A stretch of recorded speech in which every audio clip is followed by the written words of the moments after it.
అందరికీ నమస్కారం. విషయం మధురంకి స్వాగతం. పురాణాల్లో వేదవ్యాసులు చెప్పిన ఈ కథ పితృదేవతలను పూజించడం వల్ల కలిగే ప్రయోజనం గురించి తెలియజేస్తుంది. పూర్వం కౌశికుడు అనే ఒక బ్రాహ్మణుడు ఉండేవాడు. అతడికి 7 మంది కొడుకులు సంతానం. ఈ బ్రాహ్మణుడు ఈ 7 మంది కొడుకులను గర్గ మహాముని వద్ద విద్యాభ్యాసానికి చేర్పిస్తాడు.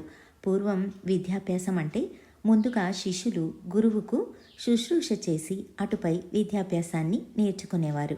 అలా గర్గమహాముని ఈ 7 మందికి ఆవులను ఇచ్చి మేపుకు రమ్మని పంపిస్తూ ఉండేవాడు. ఒకసారి ఆవులను తోలుకు వెళ్ళిన ఈ 7 మంది అన్నదమ్ములు అడవిలో చాలా దూరం వెళ్ళిపోతారు. అలా వెళ్ళిన వీళ్ళు చీకటి పడడంతో తిరిగి అప్పటికప్పుడు వెనక్కి రాలేకపోతారు. చీకటి పడగానే ఈ 7 మందికి ఆకలి దహించుకుపోతుంది. అక్కడ తినడానికి ఏమీ దొరకదు. దాంతో ఈ 7 మంది ఒక ఆవును చంపి తినాలని నిర్ణయించుకుంటారు. అందులో చివరివాడు ఆవును చంపుకుని తిందాం కానీ అంతకన్నా ముందు ఆవును పితృదేవతలకు నివేదించి తరువాత తిందామని అంటాడు. మిగిలిన వాళ్ళు కూడా సరే అనడంతో 7 మంది కలిసి మానసికంగానే పితృదేవతలను తలుచుకుని అటుపై ఆ ఆవును తింటారు. నిజానికి ఆవును చంపటం మహాపాపం. ఆవును చంపితే కొన్ని వేల సంవత్సరాల పాటు నరకాన్ని అనుభవించాల్సి వస్తుందట. తరువాత కాలక్రమేణా ఈ 7 మంది అన్నదమ్ములు తనువును చాలిస్తారు. కానీ ఎవరూ నరకానికి వెళ్లరు. వెంటనే మరుజన్మలో వేటగాళ్లుగా పుడతారు. అయితే వేటగాళ్లుగా పుట్టిన ఈ 7 మంది ఏ ప్రాణిని వేటాడకుండా హింసకు పాలుపడకుండా జీవితాన్ని కొనసాగిస్తారు. అలా ఆ జన్మ కూడా సులభంగా గడిచిపోతుంది. అటుపై జన్మలో ఈ 7 మంది కాలంజెరా అనే పర్వతంలో జింకలుగా పుడతారు. సహజంగానే జింక సాధుజీవి కావడం వల్ల ఆ జన్మలో కూడా ఎవరికీ హాని చేయకుండా సులభంగా జీవనాన్ని గడిపేస్తారు. తరువాత జన్మలో చక్రవాక పక్షులుగా పుడతారు. ఆ పక్షి కూడా సాత్వికమైన పక్షి కావడంతో ఆ జన్మలో కూడా ఎవరికి ఎటువంటి అపకారం చేయకుండా కాలాన్ని గడిపేస్తారు. అటుపై మానస సరోవరంలో హంసలుగా జన్మిస్తారు. అలా ఈ 7 మంది ఋషికుమారులు మొదట వేటగాళ్లులాగా, 2వ జన్మలో జింకల్లాగా, 3వ జన్మలో చక్రవాక పక్షుల్లాగా, 4వ జన్మలో మానస సరోవరంలో హంసలులాగా జన్మిస్తారు.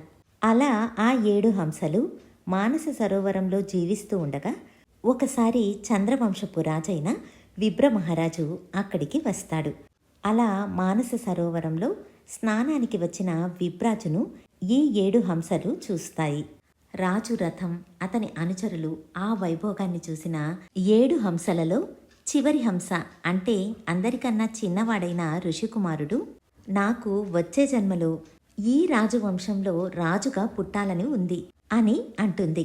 ఇది విని దానికన్నా ముందు పుట్టిన 2 హంసలు నువ్వు రాజుగా పుడితే మేమిద్దరము నీకు మంత్రులుగా పుట్టాలని కోరుకుంటున్నాము అని అంటాయి.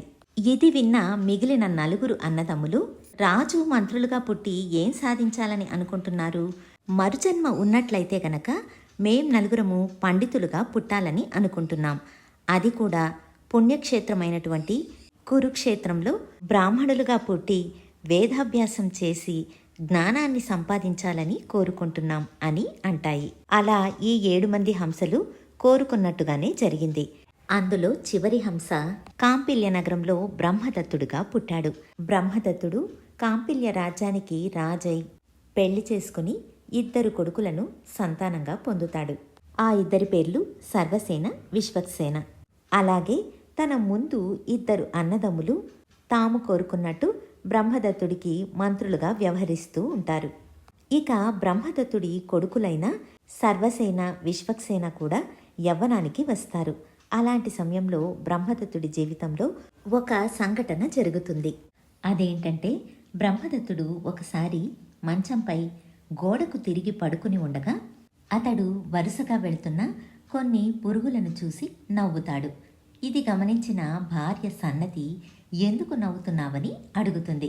దానికి బ్రహ్మదత్తుడు ఏమీ లేదని అంటాడు. కానీ సన్నతి ఎందుకు నవ్వావో చెప్పమని పట్టుబడుతుంది. దాంతో బ్రహ్మదత్తుడు ఆ పురుగులలో ఒక ఆడపురుగు మగ పురుగు సంభాషణ విని నవ్వొచ్చింది అని అంటాడు. అది విన్న బ్రహ్మదత్తుడి భార్య అంత చిన్న పురుగుల్లో ఆడపురుగు మగపురుగు అని నీకు తెలియడమేంటి, అవి మాట్లాడుకోవడం విని నువ్వు నవ్వడమేంటి అని అడుగుతుంది. అప్పుడు బ్రహ్మదత్తుడు, నాకు పురుగుల భాష అయిన పిపలీక భాష తెలుసు అని అంటాడు. అయితే అదేం మాట్లాడుకుందో చెప్పమని అడుగుతుంది భార్య. నాకు ఈ భాష నేర్పించిన ముని వాటి సంభాషణను నేను ఎవరితో పంచుకోకూడదని, అలా చేస్తే నా తల ముక్కలవుతుందని చెప్పాడు అని అంటాడు బ్రహ్మదత్తుడు. అయితే బ్రహ్మదత్తుడి భార్య, అయినా పర్వాలేదు, నాకు విషయం చెప్పి తీరాలని పట్టుబడుతుంది. ఇది విన్న బ్రహ్మదత్తుడు నిర్ఘాంతపోతాడు. తన తల పగిలిపోతుంది అని చెప్పినా కూడా విషయం చెప్పమని అడిగే భార్యను తలుచుకుని జీవితంపై విరక్తి పుట్టి అడవులకు తపస్సుకు వెళ్ళిపోతాడు. అలా అడవిలో గడుపుతున్న బ్రహ్మదత్తుడికి కొన్ని రోజులకు శ్రీమన్నారాయణుడు కనిపించి, నువ్వు వెంటనే ఇంటికి వెళ్ళు, నీకు మంచిదే జరుగుతుంది అని చెప్పి పంపిస్తాడు. బ్రహ్మదత్తుడు అలాగే అడవి నుంచి తన రాజ్యానికి తిరిగి వస్తాడు. ఎంతో ఘనంగా అందరూ రాజుకు స్వాగతం పలుకుతారు. ఇలా బ్రహ్మదత్తుడి కథ జరుగుతూ ఉండగా కురుక్షేత్రంలో పుట్టిన మిగిలిన 4 అన్నదమ్ములు వేదాలను అధ్యయనం చేసి వైరాగ్యంతో ఇక మోక్షాన్ని సంపాదించుకోవడానికి బయలుదేరాలని నిర్ణయించుకుంటారు. ఉత్తర దిక్కుగా ప్రయాణించి శరీరాన్ని త్యజించి మోక్షాన్ని సంపాదించుకోవాలని బయలుదేరుతారు. అప్పుడు ఈ 4 తండ్రి అయిన బ్రాహ్మణుడు, మీరేమో మోక్షాన్ని సంపాదించుకోవడానికి వెళుతున్నారు, నాకు అంతటి యోగ్యత లేదు, మరి నన్ను చూసుకునేవారు ఎవరు అని అడుగుతాడు. అప్పుడు ఆ 4, మేము వెళ్లడమైతే ఆపం, కానీ నీకు 2 చీటీలను ఇస్తాము. నువ్వు వెళ్ళి కాంపిల్య నగర రాజైన బ్రహ్మదత్తుడికి ఆ 2 చీటీలను ఇచ్చావంటే నీకు బతకడానికి తగిన సౌకర్యాలు కల్పిస్తాడు అని చెప్పి తమ తండ్రి అయిన ఆ వృద్ధ బ్రాహ్మణుడికి 2 చీటీలలో 2 శ్లోకాలు ఇచ్చి బ్రహ్మదత్తుడికి ఇవ్వమని ఆ 4 మహాప్రస్థానానికి బయలుదేరి వెళ్ళిపోతారు. కొడుకులు వెళ్లిన తరువాత ఆ వృద్ధ బ్రాహ్మణుడు ఆ 2 చీటీలను తీసుకుని కాంపిల్య నగరాన్ని చేరుకుని బ్రహ్మదత్తుడు మరియు ఆ 2 మంత్రుల సమక్షంలో ఆ శ్లోకాలను చదివి వినిపిస్తాడు. ఈ శ్లోకం ఇప్పటికీ శ్రాద్ధం చేసేటప్పుడు చెబుతారట. ఆ శ్లోకం సారాంశం ఏంటంటే, ఋషికుమారులైన 7 మంది గర్గమహాముని వద్ద విద్యాభ్యాసానికి వెళ్ళి అక్కడ ఆవును తోలుకుని వెళ్ళి ఆ ఆవులలో ఒకదానిని చంపి భక్షిస్తారు. అలా తినే ముందు పితృదేవతలను స్మరించుకుంటారు. అటుపై ఈ 7 మంది ప్రాణం వదిలి వేటగాళ్లులా జీవిస్తారు. ఆ తరువాత జింకలుగా పుడతారు. అటుపై చక్రవాక పక్షులుగా పుట్టి ఆ తరువాత హంసలుగా మానస సరోవరంలో పుడతారు. అందులో 4 అన్నదమ్ములు కురుక్షేత్రంలో పుట్టి వేదాలను అభ్యసించి మోక్షం కోసం బయలుదేరారు. మిగిలిన మీరు 3 ఒకరు రాజు, మిగిలిన 2 మంత్రులలాగా లౌకిక జీవనాన్ని అవలంబిస్తున్నారు. రాజువైన నువ్వు పురుగుల భాష తెలుసని అవేం మాట్లాడుకుంటున్నాయో చెబితే నా తల పగిలిపోతుంది అని చెప్పినా నీ తల పగిలినా పర్వాలేదు చెప్పమని అడిగే భార్య. ఇటువంటి భయంకరమైన సంసార జీవితంలో ఇరుక్కున్నారు అని రాసి ఉంది. ఇది విన్న వెంటనే బ్రహ్మదత్తుడికి, మంత్రులైన అతడి అన్నలకు వాళ్ల పూర్వజన్మం మొత్తం గుర్తుకు వస్తుంది. 3 వైరాగ్యం వస్తుంది. తమ అన్నలు 4 మోక్షం సంపాదించుకోవడానికి బయలుదేరారు. తాము ఇలా చిక్కుకున్నామని బాధపడతారు. అటుపై బ్రహ్మదత్తుడు తన భార్య వద్దకు వచ్చి, నీ వల్ల నాకు మేలే జరిగింది.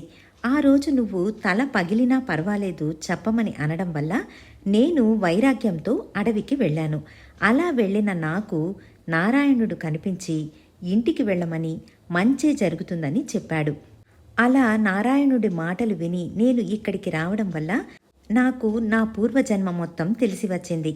మోక్ష సాధనకు వెళ్లాలన్న జ్ఞానం వచ్చింది. నీ అనుమతితో నేను అడవికి బయలుదేరుతాను అని అంటాడు బ్రహ్మదత్తుడు. అప్పుడు బ్రహ్మదత్తుడి భార్య, మీకు ఈ వైరాగ్యం రావాలని ఆ రోజు మీ తల పగిలినా పర్వాలేదు చెప్పమని అన్నాను. దాంతో మీరు కోపంతో వెళ్ళిపోయారు. అటుపై మీకు వైరాగ్యం వచ్చింది. మీ అన్నలైన 4 మోక్షానికి వెళుతున్నారని నాకు తెలుసు. మీరు కూడా మోక్ష మార్గం వైపు వెళ్లాలనే అలా అన్నాను అని అంటుంది. ఇది విన్న బ్రహ్మదత్తుడు ఆశ్చర్యపోయి, ఇంతకీ నువ్వెవరు అని అడుగుతాడు.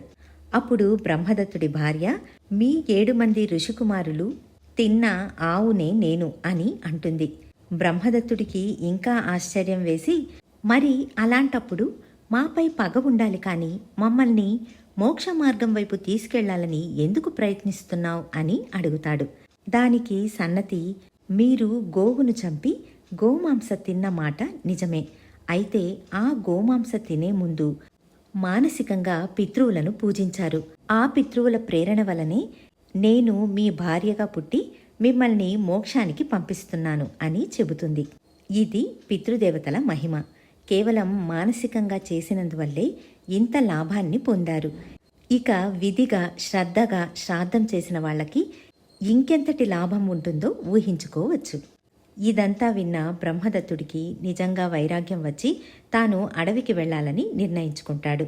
అడవికి బయలుదేరే ముందు తన రెండవ కొడుకైన విశ్వక్సేనుడికి రాజ్యభారాన్ని ఇచ్చి తనను రాజుగా ప్రకటించి బయలుదేరుతాడు. పెద్ద కొడుకైన సర్వసేనకు రాజ్యం ఇవ్వకుండా రెండవ కొడుకైన విశ్వక్సేనుడికి ఎందుకు రాజ్యం ఇచ్చాడంటే దానికి మరొక కథ ఉంది. ఆ కథ మరొక వీడియోలో చెప్పుకుందాం. ఇదండి కథ. మళ్ళీ మరొక మంచి కథతో మీ ముందుంటాను. ధన్యవాదాలు.